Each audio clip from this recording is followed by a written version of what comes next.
Hello and welcome to the Rask Network. What you're about to hear and see is limited to general financial information only. Please be sure to speak to your financial planner or refer to our financial services guide available at rask.com.au/FSG of the Australian Finance Podcast. Joined in Melbourne by Hayden. How you going, mate? Good, Alan. How are you? Good to be with you again, mate. And Nick from Pearler, also from Pearler, co-founder. We're here together. You're here together. What are the chances that both of you are here in Melbourne at the same time? I know, right? Had to put up with him for a whole plane ride. It's a very long hour. Yep. Yeah. Today we're going to be wrapping up the year that was 2024. Share some kind of behind the curtain stuff, like what actually happened on our sides of the fence, and what are we excited about looking towards the future. One of the things that you've put in your notes, Nick, at the very top is the reviews of the Pearler app. Tell us more. Well, that's really Hayden's department. But what I would say is when we started Pearler, we did something that's a bit different in the industry. We started with something that was raw, and a lot of people would look at it and go, oh my gosh, how could you even publish that as an app? And no disrespect, I mean, Hayden built it. But in any event, that was like 3.5 years ago. And this year we've had a real effort on bringing some of the polish. And I think you could probably talk in more specifics about that. Yeah, I'd say that 2024 more than anything was marked by saying we want to be best in class when it comes to our app and website experience. We think we do good enough at the moment. Well, earlier in the year, but we've set a really ambitious target, which is very un-startup-like of us in a way, to be like, we're gonna clean through the whole platform. We are going to rethink every page. We're going to rebuild every page. Really focused on customer feedback and customer experience, number one. Because in a way, we kind of launched being like, we just want a thing that does the thing for people. And now we want people to have these like just deep, wonderful experiences with it. We've been spending all year referencing things like, I don't know if you've ever booked on anything on Airbnb recently. When you book it on Airbnb, for instance, there's just this beautiful animation that comes up, it swings on the screen and stars sparkle, and it just makes you happy that you booked somewhere, So it's looking at a lot of inspiration of stuff like that and be like, just because it works doesn't mean it's good enough. So we've invested a huge amount of time into that, and I'm really looking forward to releasing some of that soon. Yeah, but it's pretty good. I mean, we got 4.9 stars on Google, and I think, in 2022 and 2023, we would have been in the 3s. Oh, wow. So that's a big it's been like a really quick turnaround. A lot of time on the app has mostly been spent because we were a website first company because it was quick to get off the ground. And was that because it was, or was that like a deliberate choice? Was it just like hard to build, or was it like? It comes down to lean methodology. And what we did was build what we thought was an innovative automation tool for chess-sponsored shares. And that was more important than whether the button's the right size or even sometimes whether the spelling was right. Yeah. And whilst we had a lot of people who loved us early on and were really patient, the hard thing to watch was you'd get people that would make a Google review and it would be positive. Yeah. They'd be like, this is a fantastic tool, works really well, 3.5 stars or whatever. Because you can be only so patient. Yeah. And we've just been trying to compensate for that. Yeah. I feel like one of the first times you and I spoke, Nick, you actually mentioned something along those lines like, do you wish you moved to mobile faster? I think it was, or something like this. I don't know. Maybe it was you, I don't know. But yeah, it's hard because to do mobile and desktop, they are slightly different. There's ways to kind of create a lot of overlap. But we probably went too slow at the start. And then our lean approach at the start, our earliest mobile app was actually just a web browser in disguise. So you'd open the Pearler app, you're actually just quietly loading pearler.com. And that works, but it doesn't feel as nice either. So we'd constantly be using apps like Spaceship or some other like app who's just mobile. And we'd be like, it's so nice. And that was the big thing in 2024 was that even though we still have this big UX revamp we're going to launch soon, we moved everything away from like that kind of website in disguise feel, and it's all kind of built for mobile now as like a whole separate thing, and it just takes a while is the problem. You kind of got to commit to one at the start, and different companies do it different ways. Like I think Sharesies was very desktop oriented at the start, Spaceship went very app first, and it just takes any company the resourcing to kind of do both, I think. Yeah, that's cool. You're in the middle of a rebrand. Yeah I tell you what is really good is rebranding and then doing all like AFSL stuff on top of that. So I highly don't recommend that to anyone. But so this year. It's a pretty niche market of people doing rebranding and like going for their own two of us. AFSL. Yeah. And we're one of them. So we did a rebrand. We're talking about that. They're on the headphones. Because you kind of like the logo. I think it's a bit past its use by date. But I love why you changed it. We had that chat earlier, right? Yeah. And I love intentional changes, right? Because young companies can just move things around for random reasons sometimes. So. Yeah, I think intentional is very important. But so we went with more of like a different color palette, obviously, but then we went with even the font change and all this sort of stuff because primary colors is what we launched with way back in the day, which I thought was more educational because we had an educational focus, primary colors. And the font in our logo was very like angular, like it's straight lines, which if you combine them together, they're very masculine. If you think about straight lines, bright colors. It sounds like an annual report. Yeah, it does. Yeah. We wanted to make sure that we were like open and everyone felt welcome. And I think that was one of the things with the Pearler, the idea of Pearler. I remember when we talked about this because it was like the idea of like it's important, it's protected, right, like a pearl. But also like how the name came to be. That was like, it's really cool to hear those stories and to hear why things are changing or why they started in a certain way. And we had Sophie come in and our head of design and just completely redo it. And it's a task when you've got like 45,000 blog posts. As a business owner with a and it's not like scalable, But how long had that been on your mind? Like as a business owner with your name on it, like how long do you wait until you just go, I got to do this? Yeah. It took a long time and you just needed the right people. And Sophie's definitely the one. She designed our original logo way back in the day. And you just need the right people because you've also got to implement design. You can't just have some Figma files that no one knows what to do with. So you need to have that kind of interplay between implementation and design. But it was just totally worth it. And I think for our brand, I think it's just lovely. But now we've got to reprint all the merch. Like you got to start somewhere. And that's probably one of the things actually I realized was that like I was just like imagining this perfect world where like you change the logo, everything just retrospectively upgrades and bada bing, bada boom, new brand. But no, like obviously there's like 6 or 7 years of stuff that's just floating around in the ether and I look back on it and I cringe. But yeah, one of the questions I've got for you guys is how much money is on the Pearler platform? Like we're recording this a little bit in advance, but roughly speaking, how much money is invested? I checked it the other day and it's been a pretty good month in the stock market, but I think it's about 1.7 billion Aussie across Aussie shares, US shares, managed funds, cash. Yeah, wow. And that's the crazy thing about that is how things move once they get going, like the inertia. Oh, yeah. I mean, everyone's seen on social media the whole, your first 100,000 is the hardest, which is true. It feels like we were at 1 billion yesterday. Yeah, it was March. Yeah. Like we opened the website March 21. We did a big celebration. It was a pretty cool moment. I mean, it's a vanity exercise because, we aren't like a fund manager that charges money for holdings, right? But March 24, we had 1 billion. That was cool. Yeah. Nice validation that we've got a group of people that are liking what we're doing. Yeah. And then, it's November. It's almost doubled. But that's crazy. If we were super smart and we believed the theory, we'd be like, well, of course that's going to happen because the first billion or whatever is the hardest, and then compounding works. I don't know. It's very flattering having that many people trust you with that much money, for sure too. That's a wonderful part about it. Well, they're not trusting us; they're trusting the ASX chess system. Well, we love to talk about that. Yeah.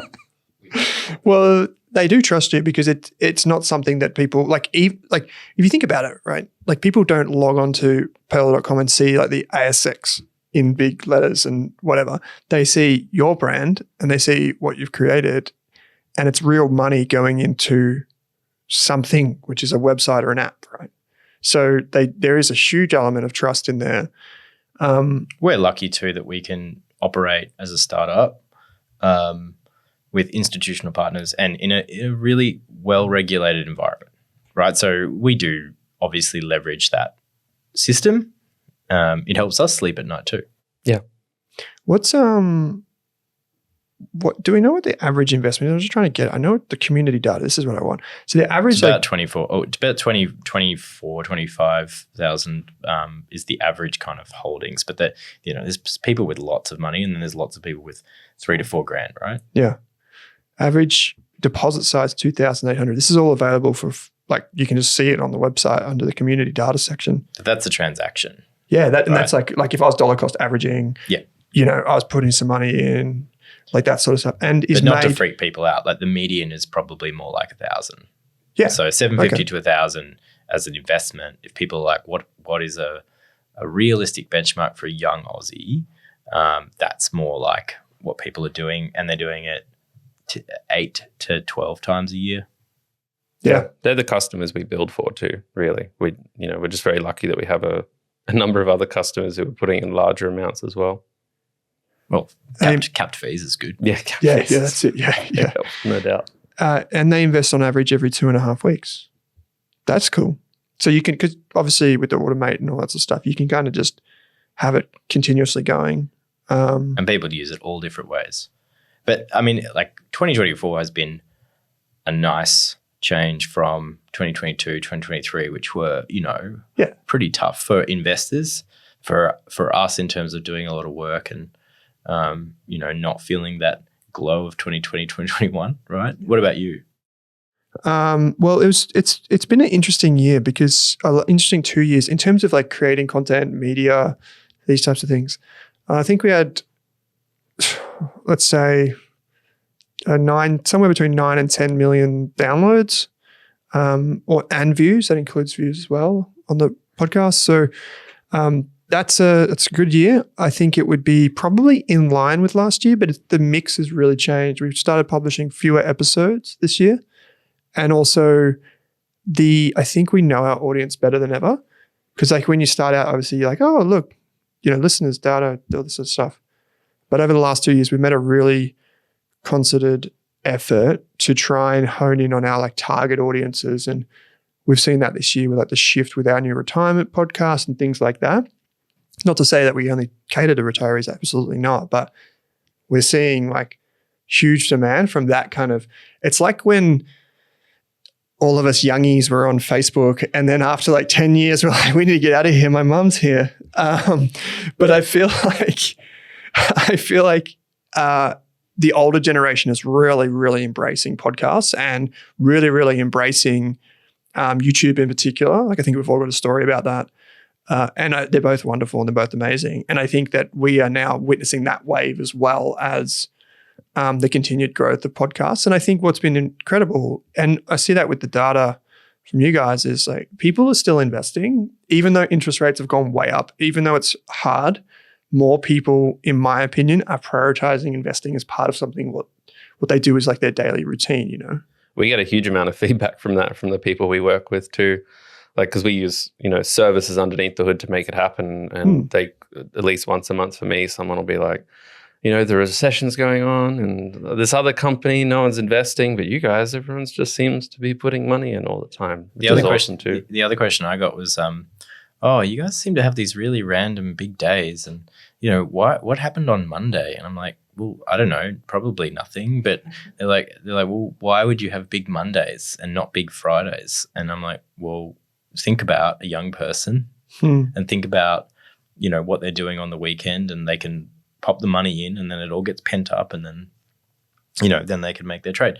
And even if you step back a little bit, I'm like, well, you got to have a look at the third week of every month. People get paid mid-month, and that will be just always a step up. And these were guys in the broking industry who are like, everything's news driven, everything's market driven. There was a catalyst of something, whatever. And they were kind of like just shocked, just absolutely shocked that investing and finance could be in any way linked to daily income and savings and spending. But for us, that's all we know. That's it. Yeah, it's like we also have big Mondays coincidentally sometimes because of our automations. Because if there's a long weekend before a Monday, or sometimes Tuesday if it's that way around, because people aren't trading on our platform, they're just kind of putting money in all the time, out of hours, automating on a Friday. They don't care if it's a Good Friday or not. They're just doing it every second Friday. So that's another funny indicator, is, it kind of speaks to just how consistently our customers are just trying to put money in really low overhead ways. Actually, I saw a share site report earlier this year that showed Pearler as the second biggest, I think it was, correct me if I'm wrong, according to their data, in terms of ETF investors, which is amazing. Like, not to butter your bread too much, but that is like really impressive. Yeah, we're really lucky that people took notice, to be honest. Like, there's so many apps out there and there's really good ones and they're all cheap. And it's just, it's really cool that people go, I'm going to go with this one because there's something I like about what they do. And, that's been one of the more amazing things, I think. Yeah, our customers are awesome. I mean, they make our business, literally. So it's wonderful. Yeah. What about on the tech side of things, Hayden? You mentioned like app, obviously, revamp. Is there anything else in that mix from 2024 that like you're like, we made this a real big focus, really proud of it? So yeah, besides the app things that we talked about, there's probably been a huge focus on automate, has been one of the biggest pieces of work. But that's kind of bled into a broader piece of work around UX. I think just unpack the previous comments, because when we go and make a big app update, it's very difficult as a startup just to go and make like, these like massive changes. Like, you just launch a whole new app one day, and the reason for that is because in a small team, it's hard to, you might break stuff. Any big app update has problems. So we have to figure out how to kind of drip feed updates throughout the year. So a lot of what our customers have gotten throughout 2024 is actually, how would you put it, like functional improvements. So for instance, we totally revamped how we do goals now. We kind of had, last year you could kind of just set up a goal and you'd be like, I want $10,000 for my car.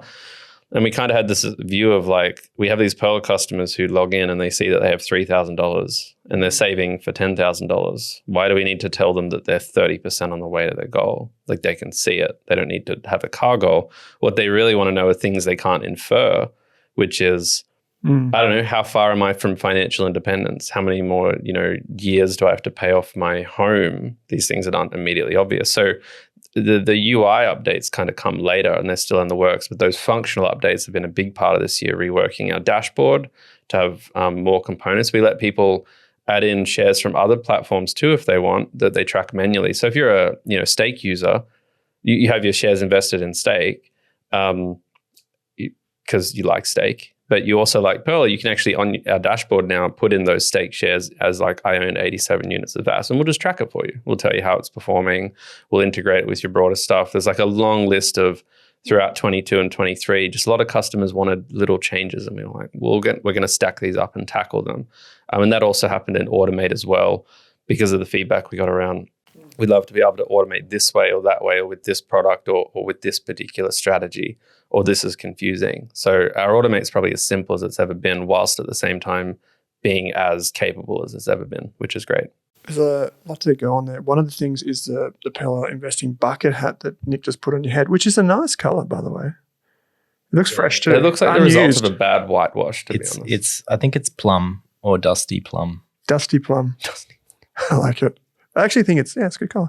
I think a lot of that stuff you just talked about, I didn't even know you could do that. You could track anything. Well, well, not anything, but like you can track other investments. That's really cool. We like to think that we're going to build a more compelling product over time, and that, we're not afraid to say that it might take 3 years for you to like us, enough to bring your shares over. So why make it difficult for people to use? Because we try and see ourselves as a wealth management platform. That's a big part of what we do. We let people add in, like now, another thing we added this year was that it was part of our new dashboard. You can actually add in your housing, and with open banking, you can actually connect your basic account. You can connect your bank account through a partner we use called Basic. So now it's like I enter what my apartment cost me to buy it. It connects to my mortgage and offset account, and it literally tells me how much of my home I paid off or how I'm going. We have the history of that. We could plot it if we wanted to show you your progress. Just little things like that. So we want people to feel like they think, again, where am I at over my 10-year aim? So you say that's a little thing, but a lot of people that listen to this and have like a vague understanding of technology are like, that would be like that'd be like at least MVP for some like developers in fintech. Like that would be like a big milestone. And you're just like, yeah, we could just put that on. Yeah, I mean, to be honest with you, it's one of the privileges and responsibilities of, we're small, but the privileges and responsibilities of being a little bit bigger. Because Nick and I remember years ago when we were just trying to make an ASX trade with a direct debit. And like, we were like banging on people's doors being like, let us do it. You know, they're like, who are you? You're just a tiny little startup. You're not even going to make us any money, right? Because when you work with someone, they want to know how much money they're going to make with you using them, right? They also want to know how much of a problem you're going to be when you don't know how to use their tech. True. So early on, it's like hard, and it's wonderful now that we already have these connections to make banking payments. We can connect to bank accounts. We have investing products. So it as cliched as it sounds, it's hard not to do those things because you feel like people want this and need this, and we're at the intersection of all these things that already exist. And now that we're at that point, like to your question about some people think, oh, that'd be a really hard MVP. It would. And we're lucky that the tech's already integrated into our platform. So our capacity to kind of compound things and synthesize things together quickly is really high, which is great. It's hard to prove it was smart though until amazingly we're a mega successful company. Like what I mean is pending. The feedback we get is like, well, isn't that like 7 startups in one? And it probably is, but the issue is one, there's only so many people in Australia. I think we've all got overlapping issues. So are we better off building the most unique widget that does one thing, or are we better off trying to solve the problem of what do you do with a lifetime's worth of earning money? And so, you know, I'm just very lucky that we've got Hayden and a team that works with him that are really smart and agile and just figure stuff out. It's interesting, yeah. It's like that old investing thing is like your app is my feature. The old idea, like if you build something, then Apple could just be like, yeah, well, we'll just add that on, you know, because they got efficient scale. And then I look at businesses like from New Zealand, like Xero, which kind of like planted itself in the backbone of accounting in this country and many others. And then everything that just kind of falls off that is like super convenient for them to do. They either build it themselves really quickly or they just buy someone who doesn't bolt it in. And I feel like you guys have almost done that as well in a sense of like for a very meaningful cohort now. You've kind of got that. It's quite rare for consumer businesses too, right? Like you look at, say, what Airwallex has done or like Revolut overseas. Like they've had similar models. I mean, Revolut's a consumer business too. So but it's hard as a consumer business because consumers have a way lower bar of understanding stuff is the problem because we're all like, I'm the same. Like I look at an app and I'm like, I don't understand what this is. And I just turned it off. So that's our unique challenge in the consumer space over the business space is how do you create the solution everyone wants without just confusing the hell out of them. Because it doesn't matter it doesn't matter if we build good things. What matters is we build good things and people can then digest it and make sense of it. Yeah. But also the bar for us is we not only need to have the most awesome passive investing experience, we need to have the most awesome managed fund experience, the cost-effective, most intuitive super experience. It needs to work in a dashboard where all of them sit together. We need to be able to then show people all of their transactions. They need to be able to read blogs, watch movies, whatever. Like we need to be the best at all of them. And I don't think you ever reach that. No. And then it's finance, which is just inherently hard. Like I tell people, like we've got our direct investing product and our micro product, right? And our direct investing product lets you buy units of a company or it lets you buy units of a fund, an ETF, which holds units of a company, or you can use our micro product, buy units in the managed fund, which holds units in ETFs, which holds units in companies. And they're all units of like, even just that idea by itself is remarkably difficult to even give a name to something. Like, what are you actually buying? You're buying a share of a share of a share, or a share of a share, or just a share, you know? So I mean, it's a fun part of the job too. Like it's a headache. But, I don't have to think about that stuff. Hayden thinks about that stuff. Yeah. Okay. So actually, what's this thing here? Launched monthly stories. What's this? Oh, yeah. That's just like a little tidbit of some of the things we've been focused on are like what can we add to the experience that is not something people are like banging the table, oh, I need this desperately, but that are experiments that could help. And one of the big things is, how do we, as a passive investing, boring investing ETF platform, focus platform, how do we make this more entertaining? And one of the ways we thought to do it was help people reflect on their own progress, whether that's having done something. So, we have this concept of stories that's sort of born out of, it's inspired by a range of things in social media. So you get your monthly wrap, talks about some standard metrics for you, with how many times you've deposited since you joined, things like that. So whether you've actually transacted in the month or not, we found some ways to go, hey, check it out. Good on you. And then we'd sort of double down on that with some mid-month sort of stuff, which is more content driven, maybe community insights, that sort of thing. But, none of that stuff is groundbreaking. And I think it's a good example of us trying to create this immersive app where even if you've just sat there and looked at your shares and done nothing else all month, that's great. You've been invested. You haven't sold. You haven't done anything weird. So we should celebrate that. We try to do that in the app. Yeah. Rather than sending you an email. Yeah, that's great. So as we look ahead to the new year then, what are you guys working on? Like where do we start with this? Like what's on your mind? Maybe however you think about this in terms of product roadmap, like just business ambitions, or just something that is like really exciting to you. Like there's like 5 things. Like which one's the exciting one? I can go first. For me. Yeah, talk about Rask. Okay. Yeah. Well, I think that there's a bigger opportunity for us to play in advice. So more around so we already connect a lot of people and families to financial advisors and that type of thing, which we'll keep doing. And it's been growing really fast over a long time now. And that's because we're kind of like pro advice. You don't come to the Rask platform and expect to find specific answers to whatever problem that you might be trying to solve in that one moment. But we probably will be able to connect you with someone that can. And that's been a real powerful thing for us.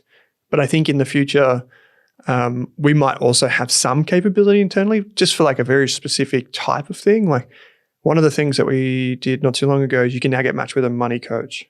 We don't do the money coaching. It's not something that we do, but we can help you find a money coach, which is like this emerging profession. And so things like that, like where we can do that. Like I would love to see like the 1,000 families that we match with financial advice this year become 3,000 next year. And that's kind of a big focus for me, is like just getting people to the trusted people and helping them navigate. Well, I think the concept of advice is still the big problem, right? And I think if we think of what you're doing at Rask and what we're doing at Pearler, you're not trying to create content for content's sake, and we're not trying to just process trades. Yeah. We're trying to solve some part of the advice or education or whatever you want to call it gap in Australia. We just happen to be doing it in different ways, but we're probably doing it in a philosophically aligned way. Yeah, I think so. Product, what do you think? What's on your mind? I should say the reason we paused before and looked at each other weirdly was not because we don't know what we're doing next year. We're just not sure how we talk about it. We got some big stuff happening, and by the time we launch this, by the time you publish this, hopefully some of it's live. Let's just say, we've talked a bit about what we've achieved this year, and a lot of it's been around consolidation, making sense of what we started, digging deeper into customer. And, the big gap that is undeniable is, Pearler does not and has not tried to come up with a solution for a lot of people's biggest asset, which is superannuation. And I think hopefully by the time someone's listening to this, we have made some announcements. Suffice to say, it's taken a big chunk of this year to get something that looks like it's being ready. Very excited. Maybe I don't sound excited, but that's because you have to be very careful about what you say. Well, no, it's more just like, if you imagine like a big project, whatever that project might be, I don't know, varnishing the deck or a big project at work or whatever. And, we are at the apex point of all the feedback from 1,000 different sources. We've built something that we think is going to be fantastic for people. No one's used it yet. We don't know how they're going to react. So we've got all this just weighing us down. What do you feel, Hayden? Yeah, I feel like best way to summarize it would be we're on the cusp of probably the biggest advance in what we're able to offer customers that we probably felt since we launched automated chess investing years ago. You know, we did some pretty cool big stuff, like with micro has been amazing, and with like real-time payments with pay to US investing. They were all massive milestones that have been critical for the business, but I think this one feels special. Feels like it really completes the pie quite a bit. At least that's the plan. Well, that's very teasing of you, but I can... And continuing to work with Rask. Oh, yeah, of course. I can safely say that I do have a little bit of off-camera intel, not too much though, and I would agree with that sentiment that it's extremely momentous and it's a step in the business, and I think it's a step for the community, a positive step. Well, it's a step for us to start learning again. Yeah, because your question about what's on for 2025, we know what we've got to launch. That's imminent. But we know, like any good product, it's going to take us the year to get it exactly right on all the little UX experiences. Do we put a box here or a box there? You know, do you want to see this above that? That takes time to perfect that and really hear from our customers and nail that in just from the product experience level. So that's where our time's going to be, is making this awesome thing we're going to launch perfect as much as we can. Yeah, wow. It's a lot to look forward to for folks. And I think what is this, probably the two takeaways I get from chatting to you guys just now is, one is you've kind of built this incredible business and platform for people to experience investing and finance, increasingly finance, not just investing, like a more holistic view of their wealth.